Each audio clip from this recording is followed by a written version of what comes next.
Hey, what is up, ladies and gentlemen? I'm Piglet here once again, and I'm back for some more yet again for the likes of the Maxi Toys videos. Ladies and gentlemen, welcome back to more Let's Play of Super Monkey Ball Banana Blitz for the Nintendo Wii. So, last time we have managed to able to conclude World 2, which is of course Jumble Jungle, and we also managed to kick the likes out of the forms of, well, specifically, I would say Bazooka Baboon, or in this case, Mega Monkey 9000 or something like that, because as far as I've already mentioned about this since, well, I would say ever since Wednesday. So either way, today for this episode is the fact that we're going to be moving on now to World 3, which appears to be Smooth Sherbet, which is perhaps one of my favorite worlds of the entire game, because, well, we might as well able to jump right in because, first of all, if you couldn't tell already, this is actually based off from the actual snowy themed level, of course. And second, the music. Oh man, the music is so, amusing to able to listen to. Especially, if you ever guys who ever just managed to able to pre-order the HD version of this game on, specifically the PlayStation 4, Xbox One, and Nintendo Switch, I think this music might be still practically the same if you manage to play the HD version of the game, so at least I'm glad that was there, because this music really does fit to the stage, because, well, you know, it's basically a snow-themed level, of course, so either way though, but, either way there's not much else to say, so either way, as far as I'm aware about the fact that, when it comes to compared to other worlds, this music might be somewhat original compared to the forms of how it does it in most other worlds of the game, because I'm pretty sure that most of the other worlds in this game heavily borrowed some of these, some remakes from the likes of, well, from Touch and Roll, obviously, because, you know, this game came out in 2006 on the Wii, which is roughly the same year as when, you know, Touch and Roll has been released on the DS, so that you can able to get used to it with the actual touchscreen controls, or the actual directional pad, if you prefer, and as well as the forms of the most atrocious Super Monkey Ball adventure of all things, so, but you know, you get the idea for that solution for that point right there, so,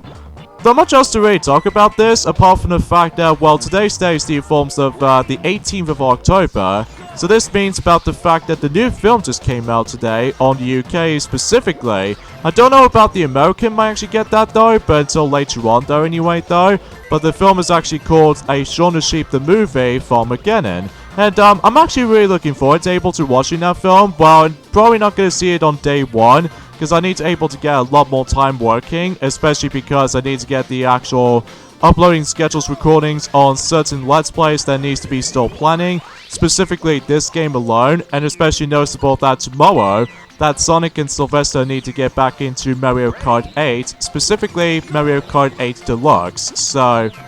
first worth mentioning for that point, so, anyway, so right after that though, especially on stage 4 in Smooth Sherbet, we actually come across into, oh god dang it, I somehow managed to accidentally bump into those bumpers. But it doesn't matter to me though, because either way, getting these extra lives, it was super generous, because then again, grabbing 20 bananas, well, it gives you an extra life entirely, so. But anywho though, aside from all that though, there's not much else I can really talk about this, I'm afraid, because, well, we've already talked about several aspects about the forms of,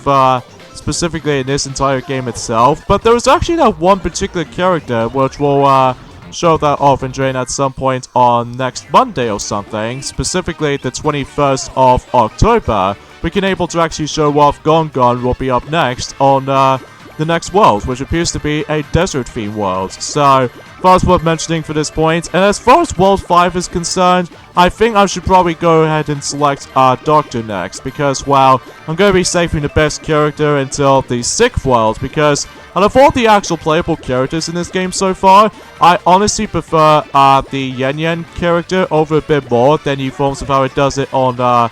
you know, most other monkeys out there. I think it's pretty obvious, because it has, like, the best jump ability in the whole entire game, as a matter of fact, so. But we'll point things out whenever we get to World 6, so, especially how the fact that they, later on, the game starts to get a little bit more tricky and difficult, especially when there was, like, tougher obstacles along the way, so. But yeah, there's not much else to really say about it here, so. Of course, there's some things we need to jump over, such as, like, the actual, spinning horizontal bars, which as you can see, because either way, especially if you really want to go for that goal, I almost died right there, but hey, at least we can able to jump for the goal and stuff, so, you know, not much else to really compliment on it, so even then, we actually got about 3 levels to go, specifically stage 6. Now, I've noticed about the fact that there's actually a very cool mod about the fact that there was actually the forms of Super Monkey Ball Step and Roll, that there was actually a cool mod that you can basically play through Banana Blitz levels, specifically for the step and roll physics and stuff like that, which I think is very cool, but I don't know if I can able to do that though, just because of how the fact there's some complications of my Nintendo Wii at the moment, which I'm probably not gonna able to get it destroyed or anything like that, because I'm probably not gonna risk it though, so I will apologize if I was a little bit more enthusiastic about this, so. But anywho though, so let's move on to stage 7, which apparently we actually come across into those smaller snowballs, which you need to jump over, so just in case you really can't be bothered to able to actually get shoved over, so it comes out as little weird, you know, the reappearing snowball machine or something. I don't know, it's a little bit of a confusion set of things, but anyways, let's move on to level 8, where specifically level 8 might actually feel exactly the same stage as stage 2, except it's a lot more longer, and plus we actually come across into those bottomless pits, so either way we do need to able to, you know, jump over, so either way we'll have to able to accept that, so seriously, this music is so beautiful, especially because of how the fact that I always listen to that every time whenever I was playing a, let's just say a snow level theme level from the likes of, let's just say Smash Bros. Brawl or something like that, and most recently now, the forms of Super Smash Bros. Ultimate, that I can able to actually replay that particular music when I was playing through, I would say the Sherbet stage, based off from the likes of the Ice Climber stage, but, either way though, that's a little bit more of another time, but either way, we've done 8 stages plus the bonus stage, so I believe we're now moving on to the next boss.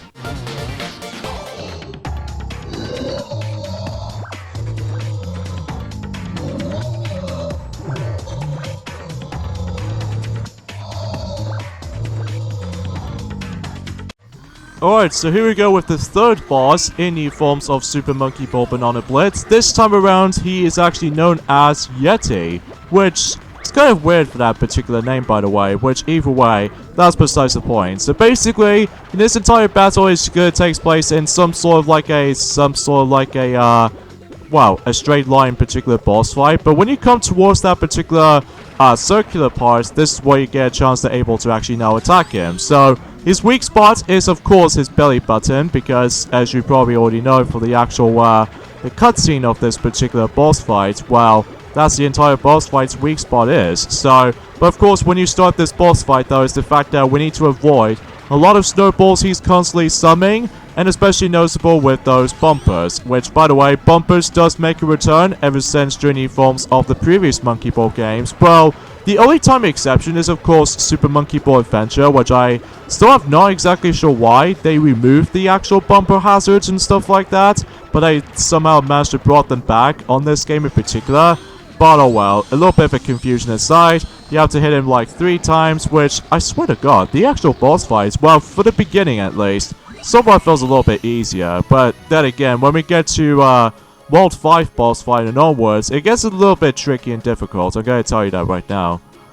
But anyways, we got ourselves the 3rd golden banana out of all the actual 8 golden banana batches and stuff like that, and World 3 has been completed, so it's kind of a shame I will miss that world, but either way, we'll find out whenever we do the actual Let's Play of Super Monkey Ball Banana Blitz HD with a much more better quality and everything, so. But anywho though, so yeah, I guess we'll pretty much get things off here, so join me next time on Let's Play Super Monkey Ball Banana Blitz. It's the fact that we're going to be moving on to World 4, which appears to be Treacherous Desert, which I do apologize with the actual pronunciation by the way, but either way, that was one of the point things out. So see you guys then. Later fellas.